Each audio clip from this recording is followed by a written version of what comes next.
Assalamualaikum warahmatullahi wabarakatuh. Waalaikumsalam warahmatullahi wabarakatuh. Bismillahirrahmanirrahim. Alhamdulillahi rabbil alamin.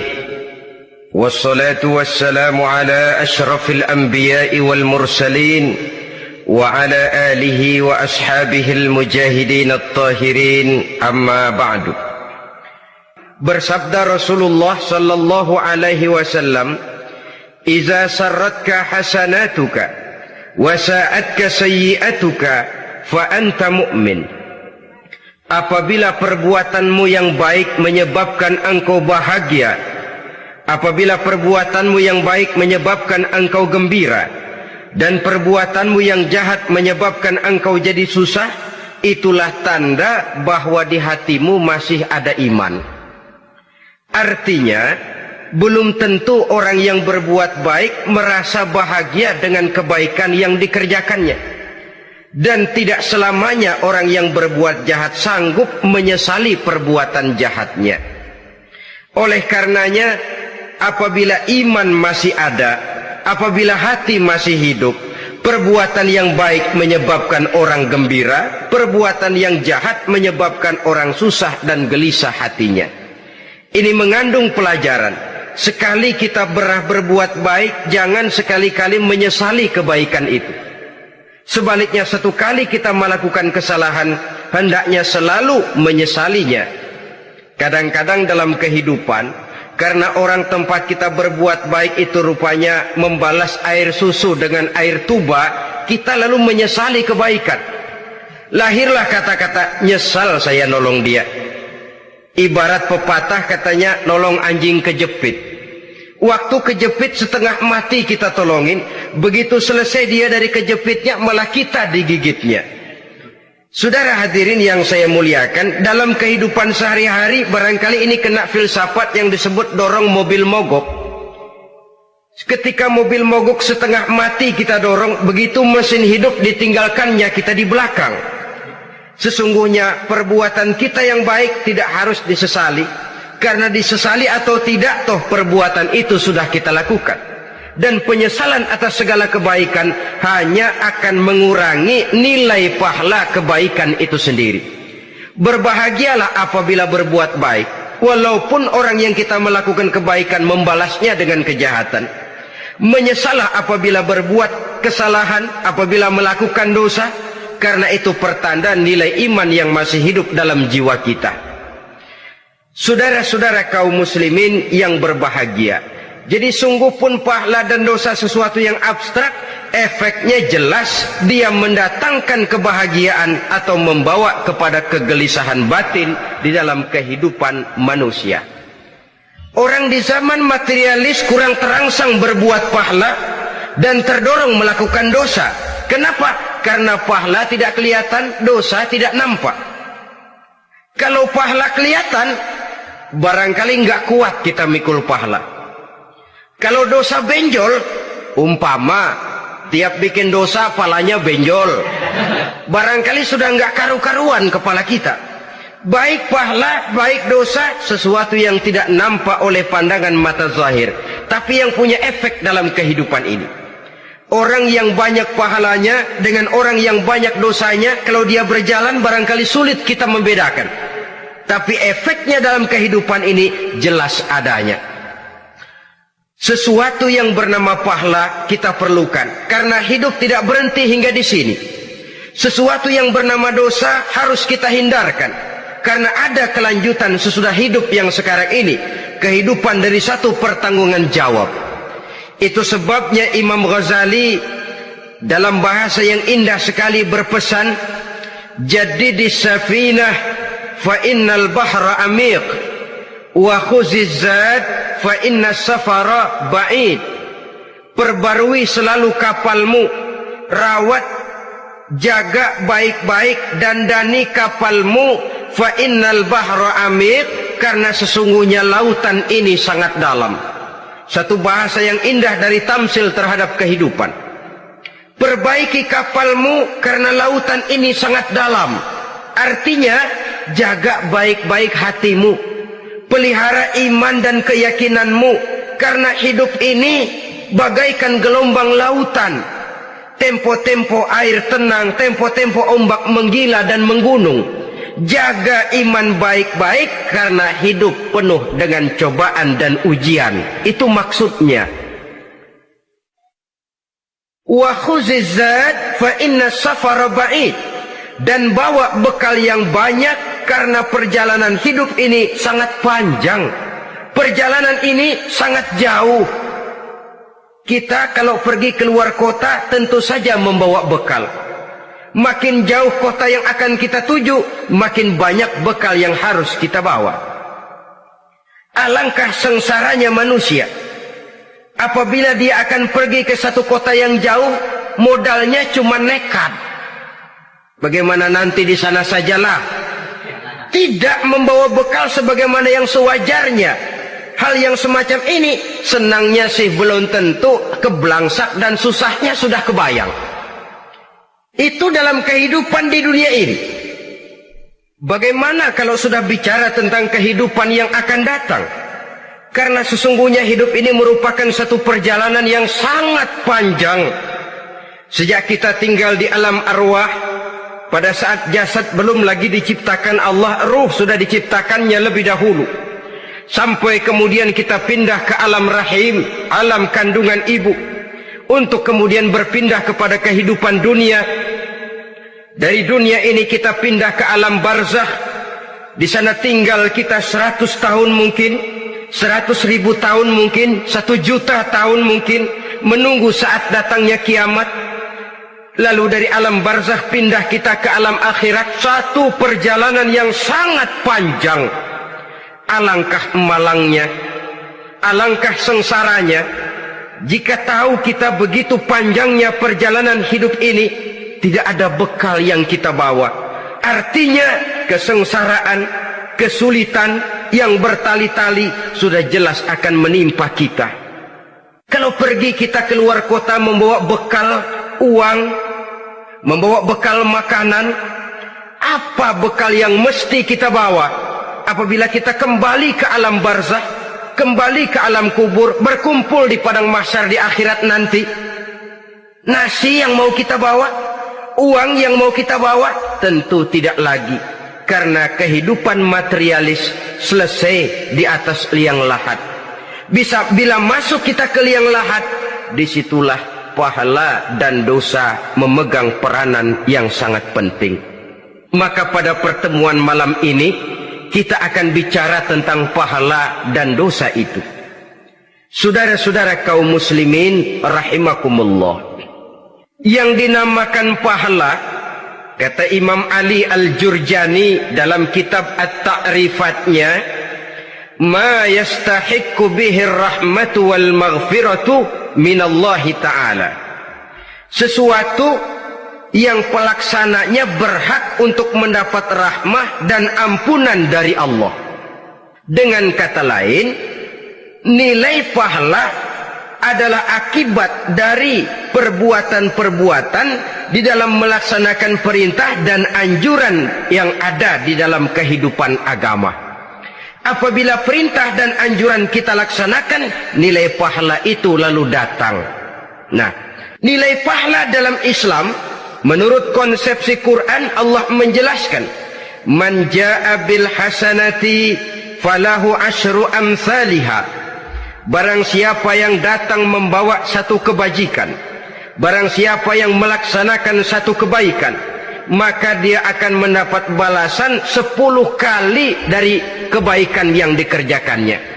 10 kali ini pun masih dilipat gandakan dengan 7 ini pun masih dikalikan 100, dan itu pun masih ditambah dengan pernyataan wallahu yudha'ifu liman yasha.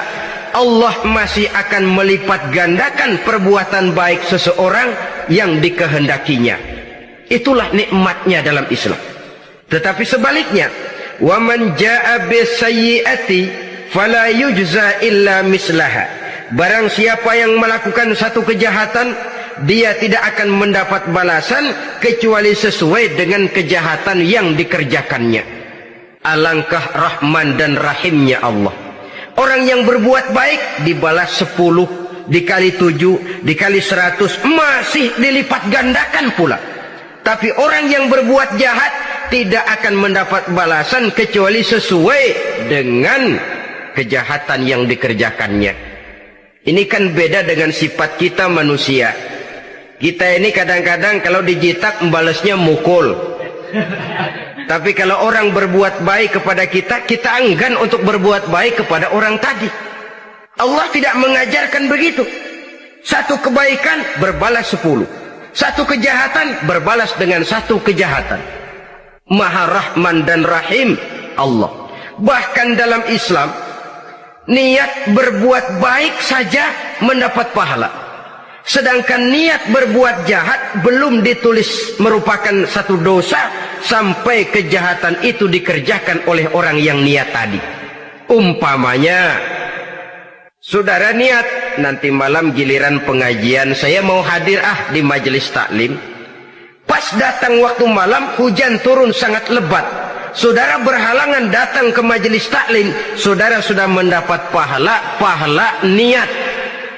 Tapi saudara niat, nanti malam kalau turun hujan, saya mau bongkar rumahnya si fulan, saya mau curi seluruh harta bendanya. Ternyata malam saudara tidak mengerjakan perbuatan itu belum ditulis dosa sampai perbuatan itu benar-benar dikerjakan. Tapi lalu jangan macam-macam. Kalau begitu niat aja yang baik, biar nggak usah dikerjain. Niat aja pengen ngaji walaupun tidak ada niatan untuk ngaji. Allah lebih tahu tentang apa yang terdetik di dalam hati sanubari kita. Itulah sebabnya sangat dianjurkan orang untuk melakukan segala macam kebajikan, dan dianjurkan orang menjauhkan segala macam bentuk kejahatan, karena dia akan berefek melahirkan dosa dan pahala. Dosa dan pahala itulah alat untuk memperoleh kebahagiaan di alam kubur, di padang mahsyar, sampai di akhirat nanti. Di dunia ini mungkin segalanya bisa kita beli dengan yang namanya uang. Keamanan kita bisa menyewa petugas untuk menjaga rumah kita. Kendaraan yang mewah bisa kita beli. Udara yang sejuk bisa kita ciptakan. Siapa banyak uang dia raja. Mungkin itu di dunia. Tapi bisa apa uang kalau kita sudah masuk ke alam kubur? Bisakah munkar nakir kita sogok? Udah karkir, jangan nanya nih, cepet. Bisakah malaikat azab menyingkir dengan uang semir? Ternyata tidak. Untuk memperoleh kebahagiaan di sana, nilai pahala. Kesengsaraan akan kita dapat kalau kita banyak menumpuk dosa. Oleh karena itu jangan beranggapan pahala nggak kelihatan, dosa juga nggak kelihatan, biarin saja. Yang tidak kelihatan ini pada waktunya akan memegang peranan yang sangat penting. Tapi tidak cuma untuk menghadapi hidup di situ kita lalu harus berbuat baik dan meninggalkan yang jahat, terutama juga di dunia ini. Toh pepatah bilang gajah mati meninggalkan gading, harimau mati meninggalkan belang. Apa yang akan kita tinggalkan setelah kita mati? Kita ingin jasad kita boleh hancur terkubur tanah, tapi nama kita ingin hidup terus, dikenang orang 100, 1000, bahkan 1.000.000 tahun yang akan datang. Ditulis orang dengan tinta emas dalam sejarah, tercatat kita sebagai orang baik-baik. Saudara-saudara kaum muslimin rahimakumullah. Lalu perbuatan apa yang bisa mendatangkan pahala itu? Saudara-saudara, semua perbuatan yang diperintah dan dianjurkan oleh Allah, yang dikerjakan dengan ikhlas hanya untuk mencapai ridho Allah, mendatangkan pahala. Kadang-kadang menurut pendapat kita remeh, tapi nilainya di sisi Allah besar. Itu pahala. Menghitung pahala itu hak prerogatif Allah. Perbuatan yang ringan Allah mau berikan ganjaran yang besar, itu urusan Allah. Misalnya, kata Nabi, la tahkiranna minal ma'rufi syai'an. Jangan kamu menganggap remeh perbuatan baik walaupun kecil. Jangan merasa sulit melakukan perbuatan yang mengandung pahala. Bertemu dengan teman, muka kita cerah, berpahala. menyingkirkan duri di jalanan berpahala, menolong orang yang sesat, memberitahu orang yang bertanya berpahala. Tidak sulit kalau kita mau. Yang diperintah dan dianjurkan oleh agama itu perbuatan yang mengandung nilai-nilai pahala. Masalahnya cuma tinggal mau atau tidak dan dikerjakan dengan ikhlas. Bertemu teman mukanya cerah, pahala. Menyingkirkan duri di jalanan, pahala. Sodakoh, pahala. Tidak berupa perbuatan, bisa berupa ucapan. Misalnya bersolawat, pahala. Bertasbih dan bertahmid, pahala. Kata Nabi, kalimatani khafifatani 'alal lisan, saqilatani fil mizan. Ada dua kalimat yang enteng di lidah tapi berat di timbangan akhirat nanti. Apa itu? Subhanallah walhamdulillah. Itu kan amalan yang ringan, perbuatan yang mudah saja, tapi nilainya demikian besar dalam pandangan Allah. Jadi pendeknya, perbuatan yang bernilai pahala adalah perintah dan anjuran agama yang dilaksanakan dengan ikhlas semata-mata untuk mencapai ridho Allah, itu mengandung pahala. Niat dasarnya itu harus karena Allah, landasannya harus karena ikhlas. Bukan cuma sekedar basa-basi, tidak karena ingin dipuji orang, tidak karena mengharap tanda jasa, tapi ikhlas semata-mata. Dari perbuatan yang paling kecil dan mudah sekali sampai kepada amalan-amalan yang besar dan memerlukan biaya yang besar, seperti melaksanakan ibadah haji, seperti jihad fi sabilillah, membangun masjid, membangun pondok-pondok pesantren, membangun pusat-pusat kesehatan, membangun jalan-jalan umum, termasuk menjaga keamanan. Jangan dikira loh, siskamling umpamanya, menjaga keamanan kampung tidak berpahala. Kalau diniatkan ibadah, menjaga ketenangan warga supaya mereka tekun ibadah, ikhlas karena Allah, itu juga bernilai ibadah. Keluar kita dari rumah, pergi pagi, pulang sore, peras keringat, banting tulang cari nafkah buat menghidupi anak istri kita. Kalau diniatkan ibadah, melaksanakan kewajiban sebagai kepala rumah tangga, membantu orang tua sebagai anak, itu juga perbuatan-perbuatan yang mengandung pahala. Yang terbaik sesuai dengan bidang kehidupan kita. Ada orang yang dinamakan abid, ahli ibadah, pahala yang paling baik bagi dia banyak-banyak tahajud, sembahyang malam, wirid, zikir, tasbih.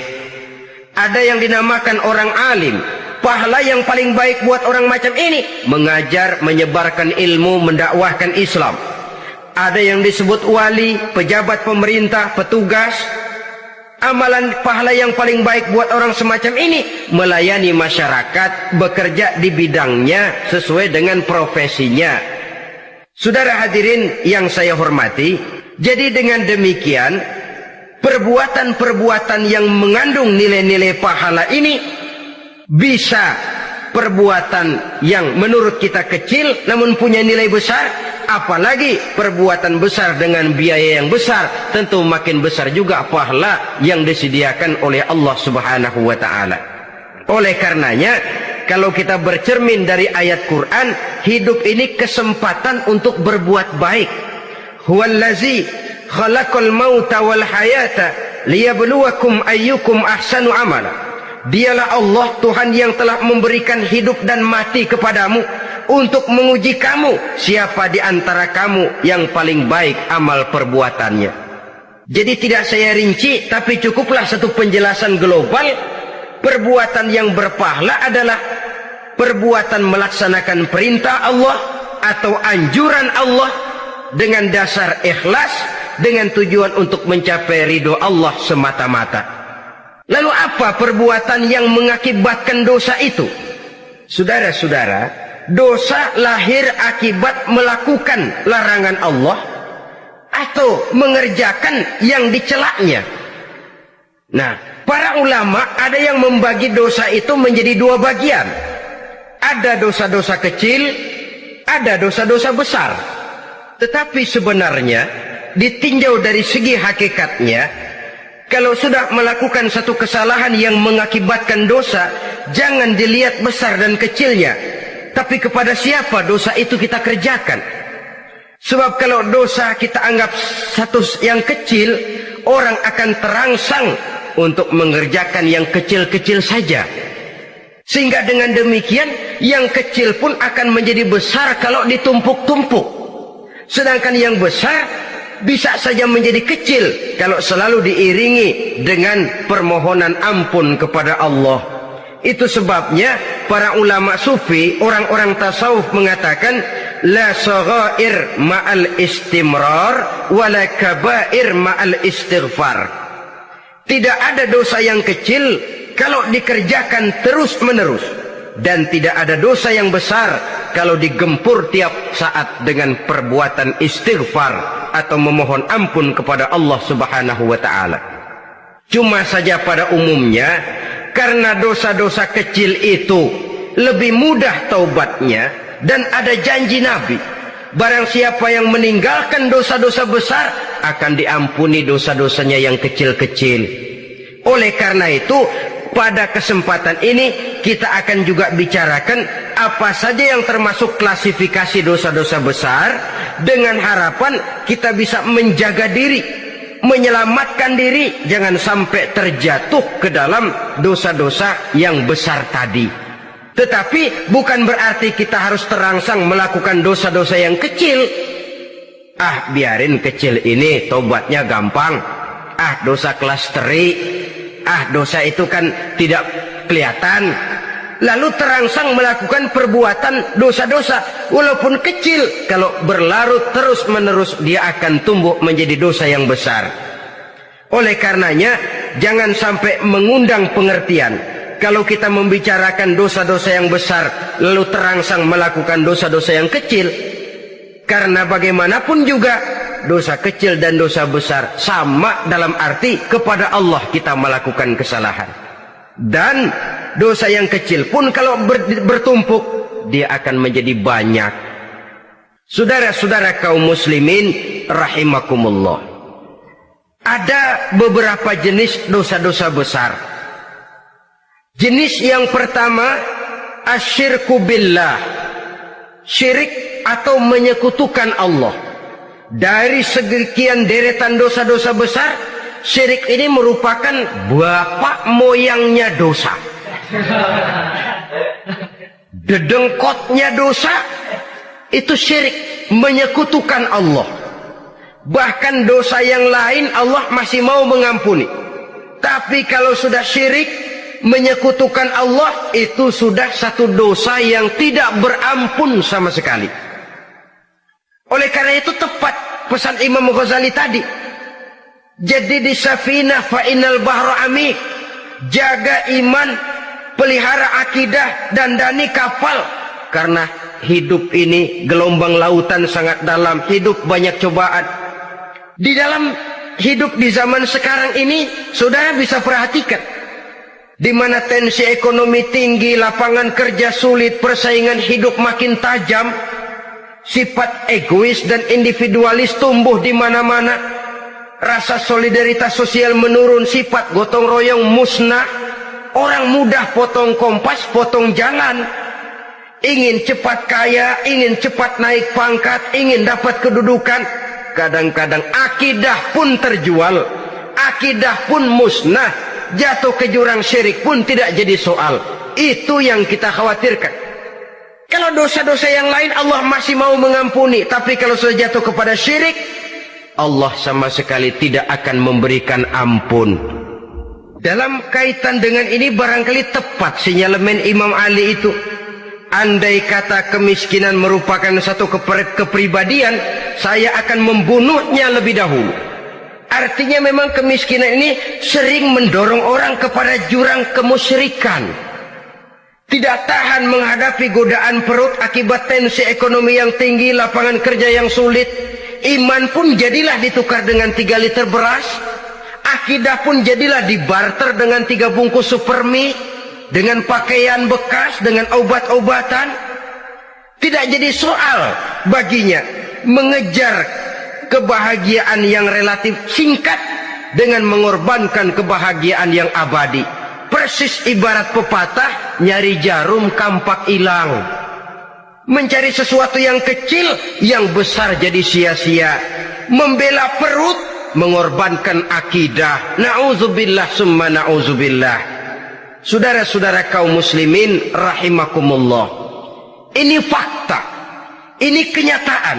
Dan hal semacam ini tidak bisa diatasi cuma dengan ceramah, simposium, diskusi, seminar. Apalagi Nabi berpesan, solahu ummati bil ilmi wal mal. Umatku hanya bisa menjadi baik akidahnya dengan ilmu dan harta. Itu bahasa Nabi. Kalau bahasa kita sekarang, dengan ekonomi dan pendidikan. Ilmu, pendidikan, ekonomi, harta. Tanpa itu sangat besar kemungkinan kita bisa menjual akidah terjerumus di lembah kemusyrikan. Maka terutama kepada saudara-saudara saya, muslimin yang terpencil jauh dari kota-kota besar, yang kadang dalam kehidupan seharinya imannya sering digoda oleh supermi, akidahnya sering ditantang oleh pembagian beras, pakaian-pakaian bekas, obat-obatan dan sebagainya. Jaga dan bentengi akidah kita. Lebih baik nyawa berpisah dari badan, asal iman jangan berpisah dari hati. Kepada adik-adik saya para remaja, para pemuda di kota-kota besar, yang iman dan akidahnya sering ditantang dengan minuman-minuman keras, fasilitas-fasilitas yang menghanyutkan, yang secara terarah dan praktis sedikit demi sedikit menggiring kita untuk keluar dari nilai-nilai akidah. Hati-hati, jaga baik-baik, sebab intan paling mahal, mutiara paling berharga, tidak lain nilai iman ini. Tergelincir kita daripadanya, jatuh ke lembah kemusyrikan, jatuh ke satu dosa yang teramat besar, yang Allah tidak akan pernah memberikan ampun lagi. Ini dosa besar yang pertama. Yang kedua, qatlun nafsi illa bilhaq. Membunuh orang tanpa alasan yang benar. Di zaman kesulitan ekonomi kadang-kadang orang mudah nekat. Tengok saja, kadang-kadang karena pasal uang 100-200 perak saja nyawa bisa melayang. Kadang-kadang karena urusan yang remeh, salah omong, salah ambil, salah ucap, salah pegang, nyawa bisa jadi melayang. Alangkah murahnya nyawa, seakan-akan kita yang punya. Padahal nyawa itu hak milik Allah. Tidak pantas kita merampasnya, tidak pantas kita menghilangkannya dari jasad seseorang. Oleh karenanya, membunuh orang merupakan satu dosa yang sangat besar. Jangankan kepada orang yang seakidah, orang yang lain akidah saja pun, kalau dia hidup berdamai, rukun, berdampingan, kita harus melindungi. Apatah lagi teman seakidah sendiri. Saudara-saudara kaum muslimin rahimakumullah, pantas kalau Nabi menyatakan apabila dua orang Islam sudah saling berkelahi, berbunuh-bunuhan, al-qatil wal maqtul finnar, yang membunuh dan yang dibunuh dua-duanya sama-sama masuk neraka. Sahabat heran, ya Rasul, kalau yang membunuh masuk neraka sih wajar, tapi yang terbunuh kok neraka juga, kenapa? Kata Rasul, sebenarnya dia juga cuma sudah niat untuk membunuh, cuma keduluan saja. Andai kata dia tidak terbunuh, tentu dia yang akan membunuh. Saudara-saudara kaum muslimin rahimakumullah, Islam sesuai dengan namanya adalah agama damai. Kita tidak boleh mencari-cari musuh, walaupun tidak boleh lari kalau bertemu musuh. Oleh karenanya, pantang seorang muslim menimbulkan benih keonaran menjadi biang kerok buat lingkungannya. Sesuai dengan namanya, seorang muslim adalah seorang yang dalam hidup senantiasa berusaha menebarkan salam, menebarkan kedamaian, ketenangan dan ketentraman. Dengan prinsip musuh jangan dicari, bertemu pun jangan lari. Yang ketiga, termasuk dalam kelompok dosa besar ini, syurbul khamr, meminum minuman keras. Termasuk di dalam kata khamr ini ganja, morfin, narkotik. Sebab apa? Jenis minuman semacam itu tidak hanya merusak keadaan sekarang, tapi sekaligus merusak kehidupan yang akan datang. Kalau itu jatuh di tangan generasi muda, artinya kan merusak kehidupan masa depan daripada suatu bangsa. Karena apa? Remaja dan pemuda merupakan bentuk miniatur daripada kehidupan bangsa. Akan bagaimana warna umat Islam di Indonesia, bahkan akan bagaimana warna Indonesia 30, 40, 50 tahun yang akan datang, remaja sekarang jawabannya. Kalau remaja kita sekarang ini kerjanya cuma bisa nyekek botol,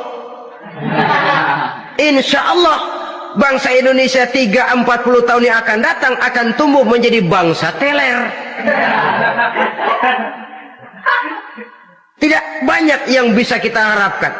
Remaja adalah gambaran masa depan dari satu bangsa, dari satu umat. Dan remaja itu di dalam dirinya secara fitrah terkumpul semua bakat, terdapat semua kemungkinan. Kita ini lahir membawa sifat pemimpin, tapi juga membawa sifat pengacau. Kita ini ada bakat jadi orang jujur, ada bakat jadi pengkhianat. Kita ini ada bakat menjadi orang baik-baik, kita juga punya bakat jadi biang kerok. Kita kemungkinan bisa jadi pemimpin bangsa, tapi juga bisa menjadi pemimpin bangsat. Nanti lingkungan dan pendidikan akan menumbuhkan, membentuk mana yang tumbuh lebih subur. Kalau lingkungan dan pendidikannya lebih banyak bercerita tentang kejujuran, maka nilai kejujuran yang akan tumbuh lebih banyak dalam jiwanya. Dan insya Allah diharapkan dia akan menjadi manusia yang jujur di kelak kemudian hari nanti. Dan masalah minuman keras ini sebenarnya berkait. Kita tidak bisa cuma menyalahkan remaja saja, menyalahkan pemuda saja. Karena bagaimanapun masalahnya kompleks. Menghancurkan sesuatu tanpa melihat kausalnya, tanpa melihat sebab akibatnya kan sama juga bohong. Kemungkinan karena broken home, kemungkinan karena pergaulan, kemungkinan karena kurang perhatian orang tua, kemungkinan karena akibat bacaan, tontonan, atau fasilitas berupa dibukanya pabrik-pabrik minuman keras, dijualnya minuman-minuman keras, di warung-warung yang remang-remang, yang memberikan kenikmatan, kebahagiaan dan kebanggaan tersendiri, sehingga akhirnya orang terangsang untuk datang dan minum di sana. Pada dasarnya memang sepele, cuman minum nggak ngerugiin orang lain kan? Iya, pada waktu minum. Tapi dikala sudah mabuk, out of control, apapun bisa kita lakukan. Yang kita ucapkan kita tidak sadari lagi, yang kita kerjakan tidak kita sadari lagi. Dikala itu segala macam kejahatan bukan sesuatu yang tidak mungkin untuk kita laksanakan. Nggak ngerugiin orang lain, memang pada saat mau minum. Tapi begitu minum, mabuk, kita bisa merugikan orang lain. Setidaknya merugikan diri sendiri. Pertumbuhan IQ menjadi lemah, semangat kehidupan hilang, gairah kerja menurun, kalau tidak ada sama sekali. Lalu apa yang bisa kita lakukan di dalam kehidupan? Dan akan lebih celaka kalau ini menimpa kehidupan generasi muda kita. Kadang-kadang yang ironi ya, kalau yang orang tuanya mampu barangkali masih tertolong, tapi yang orang tuanya kondisi ekonomi lemah masih kepengen teler juga. Orang tuanya nggak mampu masih pengen mabuk. Dari ganja, morfin nggak dapet, akhirnya kaleng cet diisepin. Yang penting kan bisa teler, mendatangkan satu kebahagiaan tersendiri.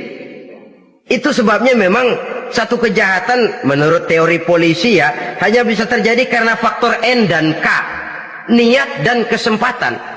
Niat ada, kesempatan ada, jadi orang jahat. Kurang salah satunya, biasanya kejahatan terbendung. Niat ada, kesempatan tidak ada, sulit berbuat jahat. Kesempatan ada, niat tidak ada, tidak mungkin orang jahat. Tapi yang paling dominan sebenarnya niat. Kalau niat sudah kuat, kesempatan bisa dicari. kesempatan bisa diciptakan, biar hansip nongkrong ditungguin lengahnya. Iya biarin, jam 11 sampai jam 2 matanya melotot, jam 3 dia mulai ngulet ngempet. Nah di saat itu saya masuk ke rumahnya. Kalau niat kuat, kesempatan bisa diciptakan. Dan kalau sudah niat, ini masalah hati. Kalau sudah masalah hati, menyangkut soal moral. Moral artinya sudah masuk kepada kehidupan agama. Saudara-saudara kaum muslimin rahimakumullah. Yang keempat yang termasuk jenis dosa besar, az-zina, perbuatan zina. Di zaman pergaulan bebas dengan prinsip free love, free sex ini, tengok sudah berapa banyak gadis-gadis bergelimpangan jadi korban. Berapa banyak bayi-bayi yang lahir ke dunia tanpa tahu kemana dia mesti memanggil bapak. Apakah deretan jumlah korban ini masih harus bertambah lagi? Paling tidak, biarlah yang sudah jadi korban, tapi jangan bertambah lagi hendaknya. Masing-masing kita berupaya menahan diri. Termasuk dalam kategori zina ini yang merupakan cabang-cabangnya liwat, homoseks, lesbian, masturbasi. Bahkan masturbasi itu termasuk jenis zina tangan, dan itu juga merupakan satu dosa. Di samping dosa juga merusak diri, karena bagaimanapun juga dia akan mengurangi kemampuan daya pikir seseorang. Maka agama memberikan jalan keluar. Pesan Nabi, ya ma'syara syabab, man istata'a minkumul ba'at falyatazawwaj. Hai para pemuda, kata Nabi, barang siapa di antara kamu yang sudah bisa ba'at, yang sudah mampu ba'at. Ba'at itu artinya memberikan nafkah, baik nafkah zahir maupun nafkah batin. Falyatazawwaj, maka hendaklah dia kawin. Jadi yang maksud ba'at ini ya nafkah zahir, ya nafkah batin. Kita kadang-kadang cuma bisa ngasih nafkah batin saja sudah merasa pokoknya kan saya sanggup untuk kawin, lalu kawin tanpa kehilangan, dengan kehilangan pertimbangan.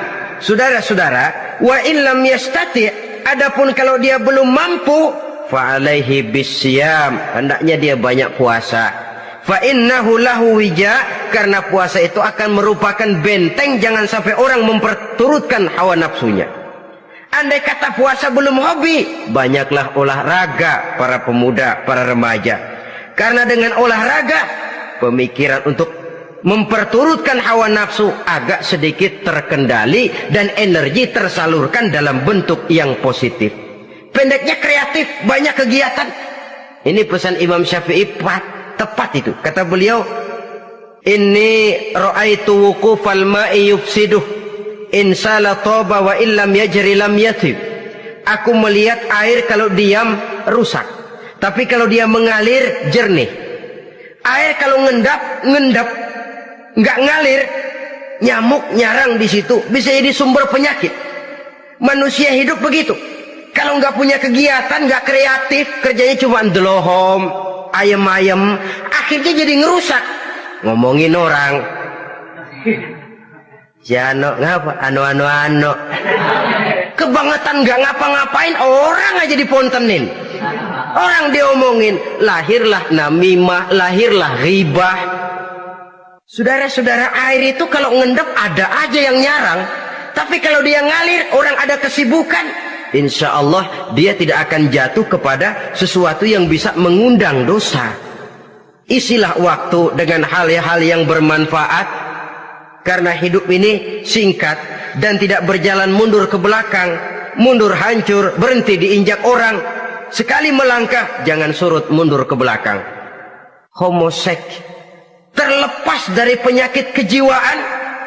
Sekarang ini kan sudah ada persatuan kaum gay katanya, meminta perlakuan yang sama dan agar dibolehkan kawin sesama mereka. Secara manusiawi boleh, secara manusiawi kita hargai mereka, tapi dari kacamata agama ini jelas merupakan penyimpangan, dan penyimpangan merupakan suatu dosa terlepas dari pertimbangan manusiawi. Jangan karena terlalu memperturutkan suara manusiawi lalu kita mengesampingkan agama. Termasuk lesbian, wadon karo wadon. Kalau homo itu kan lanang karo lanang katanya. Saudara-saudara kaum muslimin rahimakumullah, ini bukan penyakit baru. Liwat, homoseks sudah dikenal dari zamannya Nabi Lut, laki dengan laki. Lesbian dari zaman istrinya Nabi Lut. Terlepas dari penyakit kejiwaan, dari segi agama ini merupakan penyimpangan dan merupakan dosa yang besar. Yang kelima, yang termasuk jajaran dosa kelas kakap, qazful mu'minina wal mu'minat, menuduh orang mukmin yang baik-baik, laki atau perempuan, melakukan perbuatan zina sehingga hancur namanya di masyarakat. Ini merupakan satu perbuatan dosa yang sangat besar dan sangat dimurkai oleh Allah. Saudara-saudara kaum muslimin rahimakumullah, oleh sebab itu tentang masalah ini, kalau memang tidak ada saksi, jangan sembarang kita enteng lidah menuduh orang lain berbuat zina, menuduh orang lain berbuat serong. Dosanya kelewat besar di dalam kehidupan. Karena apa? Mencari harga diri itu berat, memelihara kehormatan diri jauh lebih berat. Satu kali orang dihancurkan namanya di masyarakat, dia akan terisolir jadinya. Oleh karenanya, berlindung kita kepada Allah, jangan sampailah dihinggapi oleh sifat ini. Karena sentimen kita kepada seseorang, karena hasad kita kepada seseorang, tidak senang melihat orang lain lebih maju, lalu lidah ini seenaknya saja mengucapkan kata, padahal sanksi dan resikonya sangat besar. Yang kita tuduh barangkali mendapat pahala dari Allah, kita sendiri yang menuduh tanpa saksi, tanpa alasan yang benar, mendapat dosa yang sangat besar. Saudara-saudara, memang kadang-kadang aneh dalam hidup ini. Seorang pelacur biasanya bisa menjaga mulutnya di masyarakat, kata-katanya baik, sopan. Kenapa? Karena mulut yang satu sudah tidak terjaga.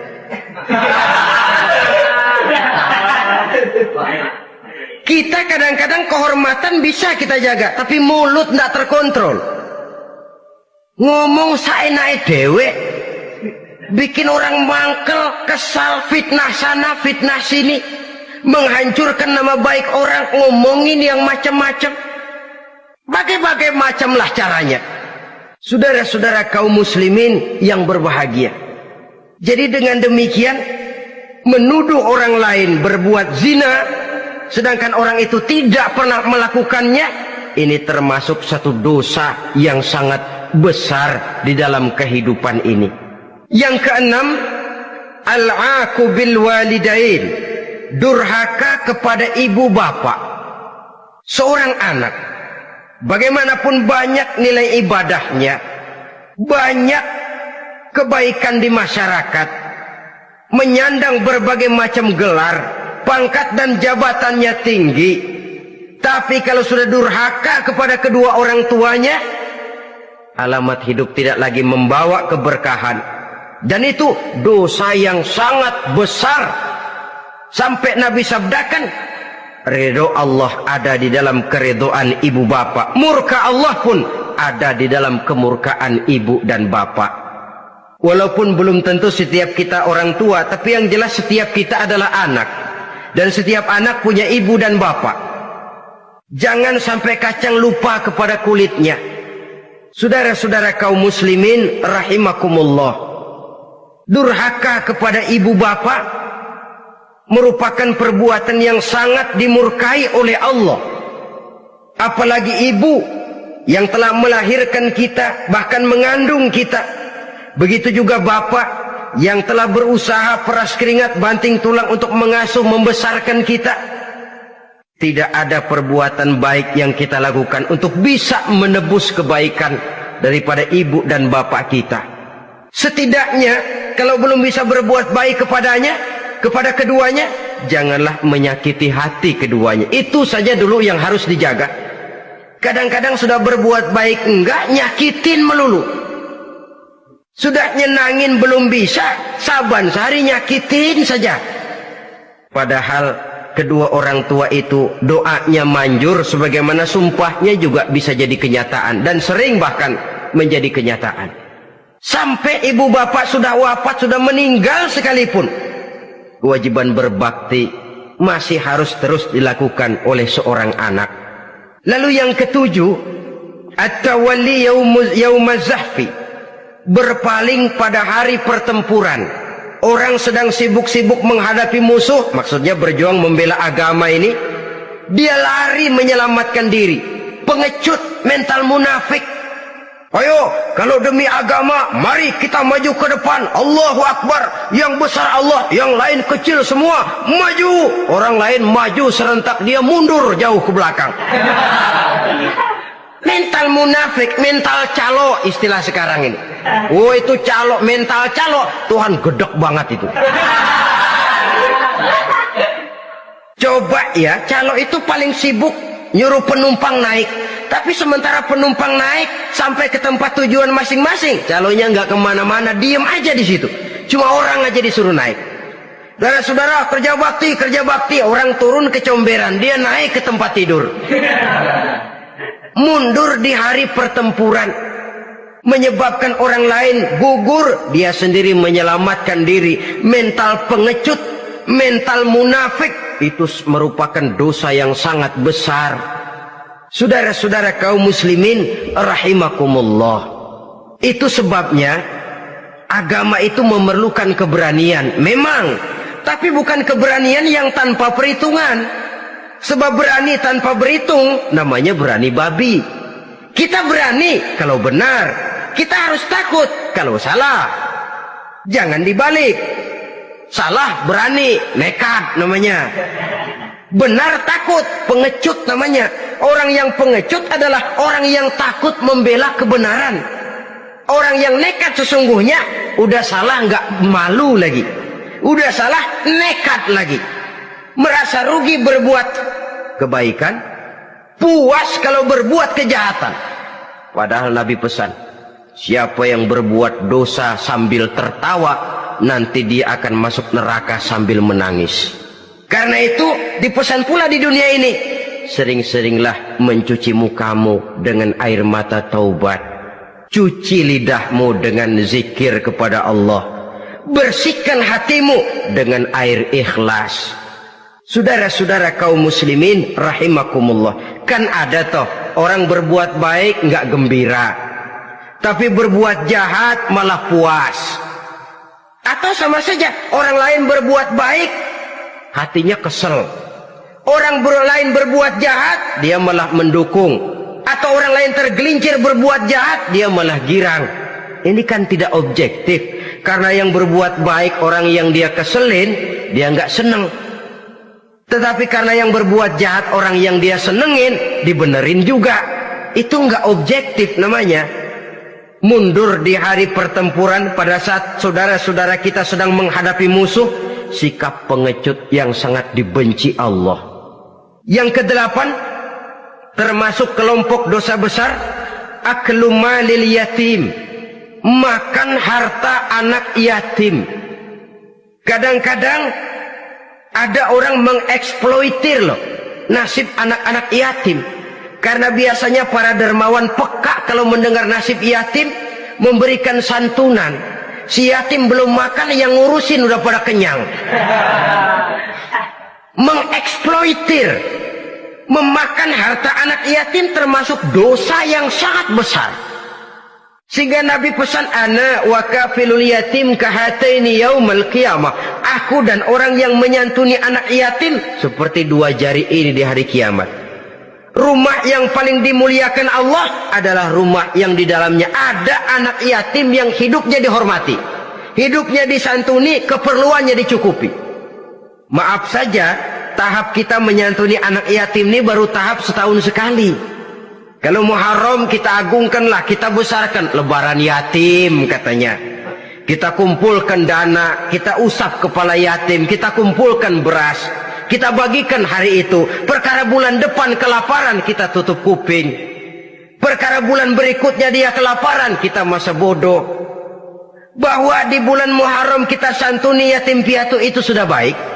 Tapi akan lebih baik lagi kalau kita sanggup menjadi bapak asuh mereka, memikirkan sekolah mereka, ada kontinuitas. Kalau mereka diasuh oleh orang lain, lalu bertukar agamanya, berpindah akidahnya, kita ngomel habis-habisan. Tapi kita ada kemampuan, kita tidak mau berbuat semacam itu. Ya sama juga bohong namanya. Saudara-saudara kaum muslimin rahimakumullah. Orang yang menyantuni yatim mendapat pahala besar.